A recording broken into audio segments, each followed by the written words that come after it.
Boeing's pilot training is under scrutiny today as investigators analyze data from the Ethiopian Airlines crash that killed 157 people. CBS News has learned U.S. pilots were given initial training of 56 minutes on an iPad about the differences between the new Boeing Max planes and the older 737s. We have also found out that new evidence shows similarities between the Ethiopian Airlines crash and the Lion Air crash in Indonesia back in October. Both crashes involve those Boeing Max jets. Kris Van Cleave is at Reagan National Airport outside Washington with more on this story. Kris, it's very disturbing to hear 56 minutes of training on an iPad. Good morning. Good morning, Gayle. Certainly the training is going to be part of the larger investigation here. Now, we have also learned here at CBS News that employees at both the FAA and Boeing have been told by federal authorities to retain records dealing with the approval process for the 737 MAX. This involves at least one subpoena.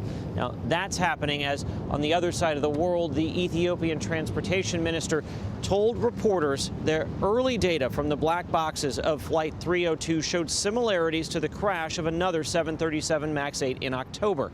Satellite data also showed the flight patterns between the Ethiopian Airlines and Lion Air flights to be similar. We've learned physical evidence found at the crash scene in Africa leading to the FAA ordering the MAX to be grounded included a jack screw, which helps lower or raise the nose of the plane. It was set in a dive position. In a statement, Boeing's CEO says the company is finalizing its development of a software update as well as a revision to pilot training to address concerns stemming from the Lion Air crash.